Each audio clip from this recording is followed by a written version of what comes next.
Kesubos Daf Lamed Vez continues the Gemara's discussion of the concept of Kamli Midirabi Mine, that somebody who is liable to two punishments, one physical and one fiscal, can only get one of them.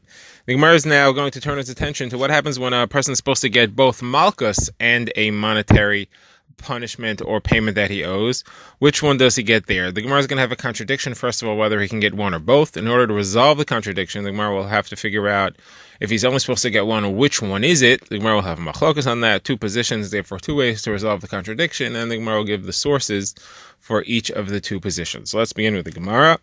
We've seen in our Mishnah, at the beginning of this perek, that a person who is ba'al achoso or achos aviv, a number of relatives, has to pay knas. He has to pay a fine if he did it be'onis or be'mafuta. That is, if it was a rape or a seduction of a nara. So the first question is, we have a Mishnah in Makos that says that bia carries malchus.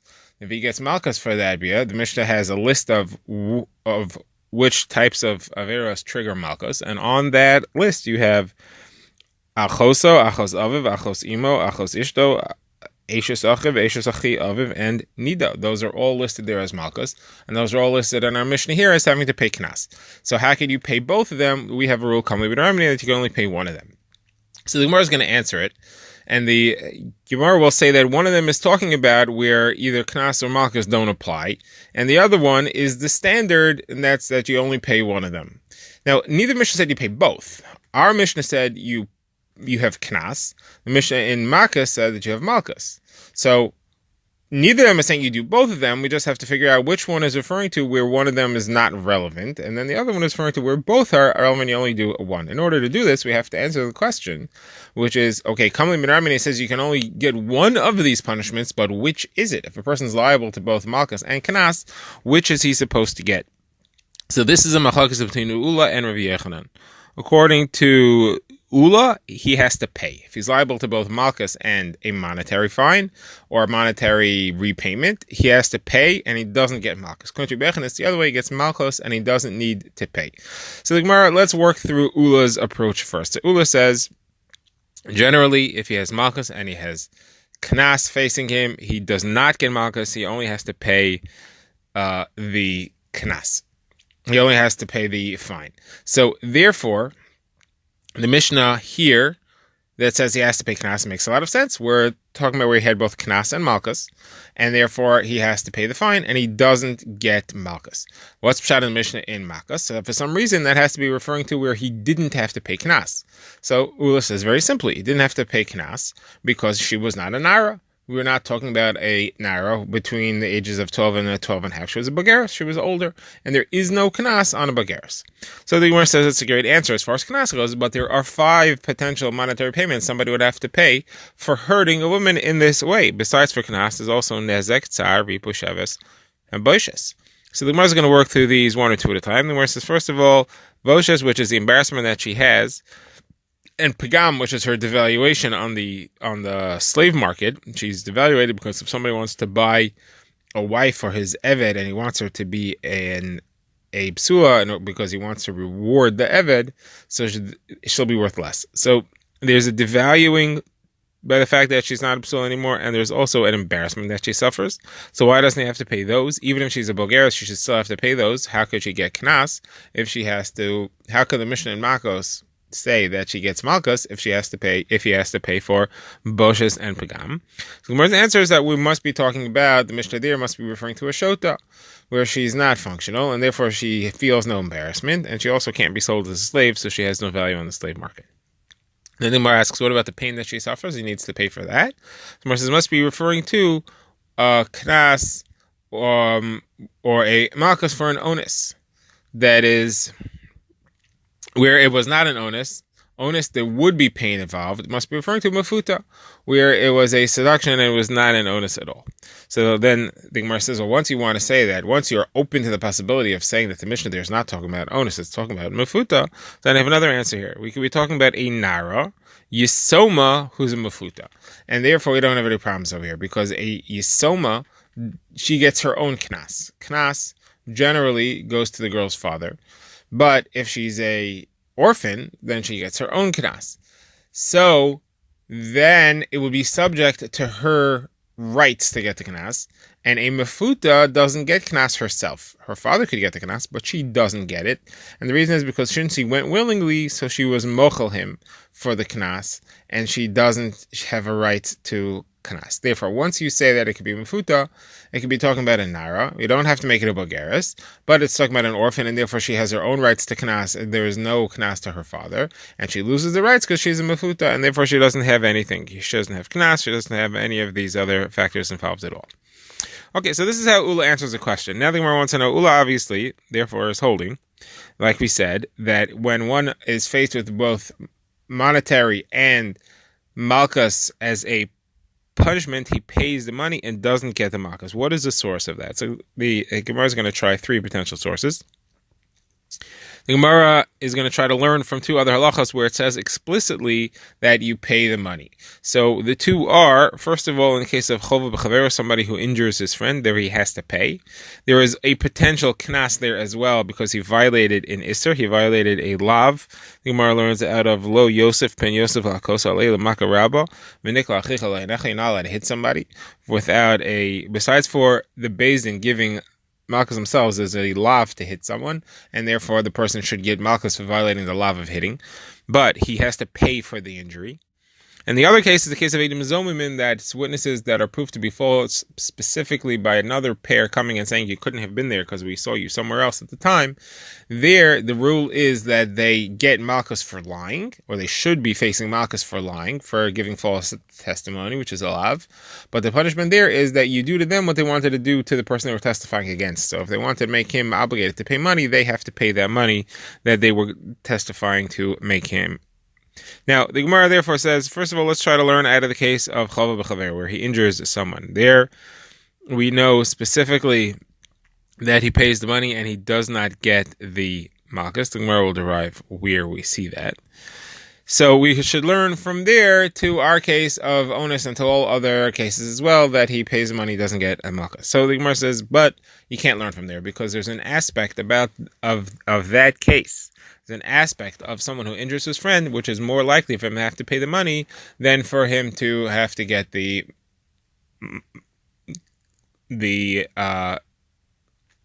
malchus. Now, the problem is we don't know which is stricter. It's hard to say what aspect causes a person in the case of injury to pay malchus as opposed to knas, and see if should that apply somewhere else. Because we don't know what's the stricter thing. Is it worse to get malchus, or is it worse to have to pay the fine? Since the Gemara doesn't know, so the Gemara doesn't know if the fact that the person who injures his friend has to pay, is that a chumrah? And therefore I have to find the reason that chovel, that injury, is more chumrah than other things in order to say that it doesn't apply. The chumrah of having to pay the money instead of having to get the malchus, that's a chumrah, that's a stricter thing, and therefore if I want to show you that he can't apply it somewhere else, it would be I have to find something strict about chovel, and therefore I can't apply it to more lenient cases. Or perhaps the fact that he gets malchus is more lenient. Perhaps the fact that he gets momon, that is, he has to pay knas, that's more lenient. Maybe it's more lenient. It's a lighter punishment than malchus, and therefore I have to show you a way in which chovel, injuring someone, is lighter than the other halachos, and that's why it has the leniency of paying monetary damages instead of getting malchus. I don't know which one it is. Therefore, the Gemara says I'm going to do both. I'm going to show you that there's an aspect of chovel which is stricter, and if it makes sense that it'd have to get money if it would be stricter. And I'll show you there's an aspect of chovel which is lighter, and therefore it makes sense that it would get the lighter punishment of having to pay if it indeed is lighter, rather than having to get malchus. How is it stricter? So chovel is stricter than all other things because chovel has to pay 5 different types of damages. You don't have any other thing where you pay 5 different things. Nezek, tsar, ripo, sheves, and boshes. 5 different things you need to pay for. That's very strict. Therefore, if monetary damages are stricter than malchus, so you can't learn from there to anywhere else because it has the stringency, because it has the strict halacha of having to pay 5 things. Now, on the other hand, it has an aspect which is more lenient, And that is that there is a way where it's permitted to hit someone. The Beis Din is permitted to give malchus. Since there's an aspect of it which is permitted, in a sense, it's a lighter isser. So therefore, if money is the lighter of the two, it makes sense that only malchus, that only chovel gets away with monetary fines, as opposed to other types of situations where you're faced with the two, you would have to get malchus. So therefore, you can't learn out of chovel at all. Says, well, what about edim zomin? So we have to do the same thing. We have to show that it's stricter than other things and it's lighter than other things. So it is stricter. Edim zomin don't have to be warned. If they are made zomin, they get their ownish without any hasar. It's the only thing that's like that. So in a sense, it's stricter. If on the other hand, in a sense, it's weaker, it's lighter because edim zomin don't do anything physically. They just talk. It's a much lighter isser. It's a isser b'dibur, not b'maisa. So therefore, you can't learn out of edim zomin or out of chovel. The Gemara says, therefore, we're going to learn out of the two together. And I'll show you that each aspect, each chumrah that you showed me applies in one and not the other. Therefore, that can't be what triggers the money as opposed to the malchus. And if it's lighter, each one has a lighter aspect that doesn't. The lighter aspect of each one, which you told me is the trigger, doesn't exist by the other. That's obviously not the trigger. So we should say that we have to use the tzad hashav between them. You see both of them together get money, so therefore I can learn from anywhere else that they get money and not malchus. And says no, there's a tzad hashav between them. There's a similarity between them, and that may be what's triggering the malchus. That's triggering that you get money, you have to pay money instead of malchus. The Gemara, interestingly, doesn't use any specific aspect. The Gemara just says that the tzad hashav shaben is that they both have something light. And they both have something strict, different things. But since they both have something, we could say that they have a tzad hashava, and you can't learn from them to anything else. So says the Gemara, therefore, our source for ula is going to be an actual pasuk. We have gzeira shava with the word tachas, discussing the onus. It says tachas asher ina lo yuchol shalcha kol yamav. Uses the word tachas, and in discussing someone who injures another person, it says he needs to pay ayin tachas ayin, shein tachas shein, yad tachas yad, regel tachas regel. All the word tachas is used. Rashi points out that it's extra. Therefore, you can learn from chovel to ones, and you cannot ask any pirchas on it because you have gzeira shava that's extra. All right, so this is all Ula's approach. Now the Gemara goes into Rav Yochanan's approach. Rav Yochanan holds the other way. Rav Yochanan says that when someone is faced with both malchus and money, he gets malchus and he does not have to pay the monetary fine. So let's go back to the contradiction between the two Mishnahs. We had our Mishnah here in Kesubos, which says that an onus of a relative has to pay knas. And we had a Mishnah in Malchus which says that he gets malchus. So which is it? So now, if both are applicable, so Rav Yochanan would hold that the one that he should get is malchus, and therefore the one in malchus makes sense. You have to figure out our Mishnah here in Kesubos, why is malchus not applicable, and therefore she gets knas, he has to pay knas instead of getting malchus. And the Gemara says, very simple, the cases where he wasn't warned. You can't give malchus to someone without warning them first that if you violate this, you're going to get malchus.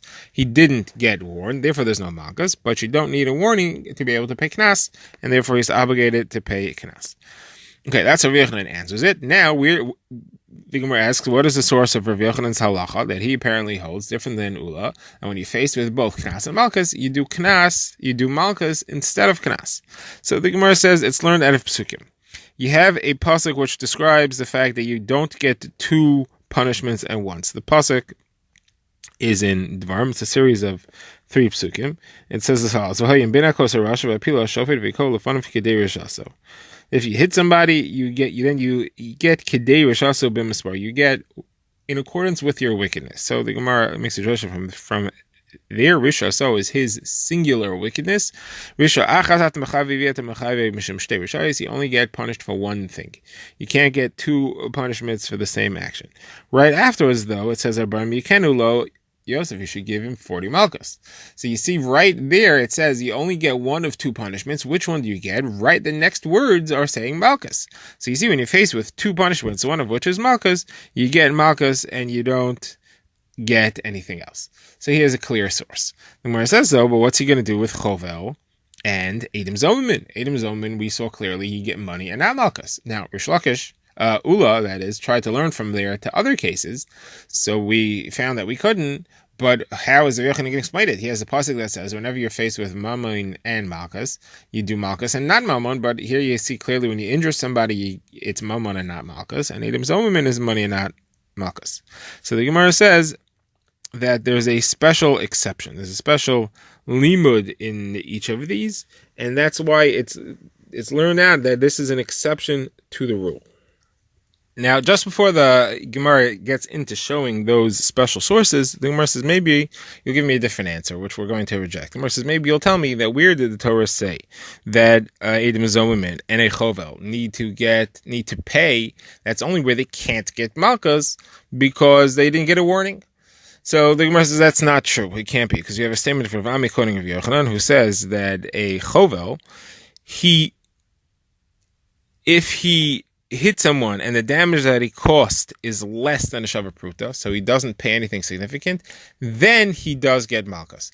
Now, what are we talking about? Obviously, talking about where he got a warning, because if he didn't get a warning, he can't get malchus. And here it says that it's only if he's not paying that he gets malchus, otherwise he pays. If he has a full normal amount of Elisa Shapruta he has to pay, he doesn't get malchus. So obviously, Rav Yochanan holds that this halacha is true even if he has a warning.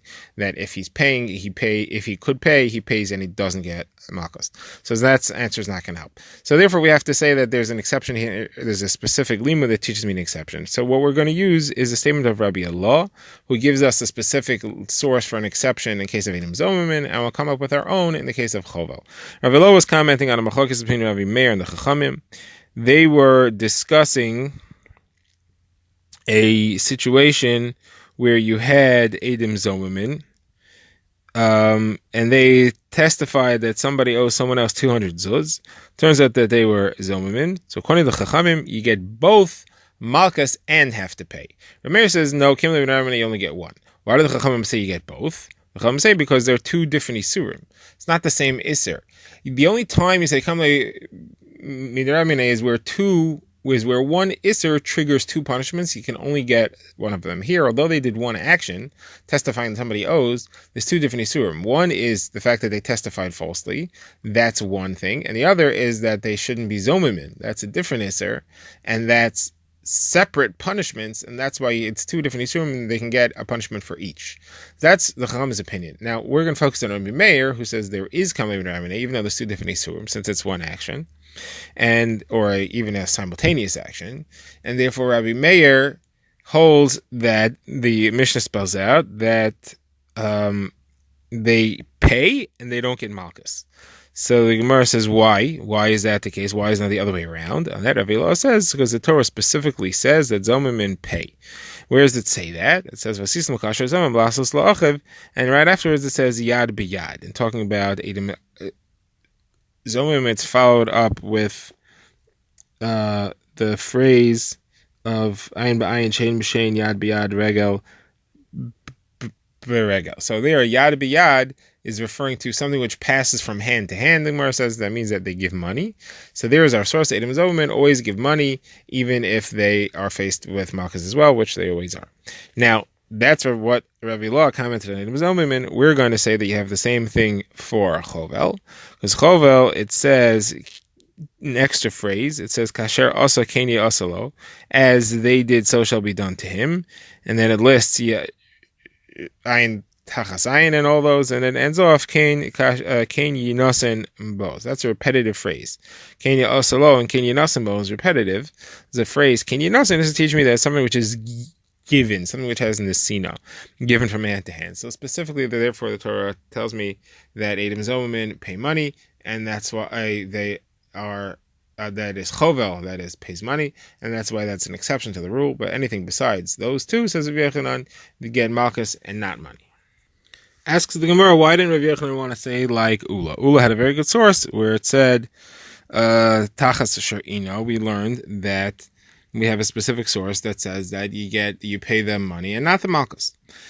So the Gemara says, Rav Yochanan, we have two ways to try to explain why Rav Yochanan did not take Ula's position. The first way, which the Gemara rejects, is to say that you can't, because if you say that whenever someone is faced with malchus and a knas, he doesn't get malchus, so then you'll never get malchus for the iser of achoscha. Where will you ever get malchus for that. The Torah says you get malchus for it. The Torah makes it a lav. You get malchus for it, but you never will because you always have to pay either kanas for ones or kanas for mefate. So the Gemara says, what do you mean? What kind of time is that? And how do you understand by chalva and chavera and edim zomimin, which you agree pay?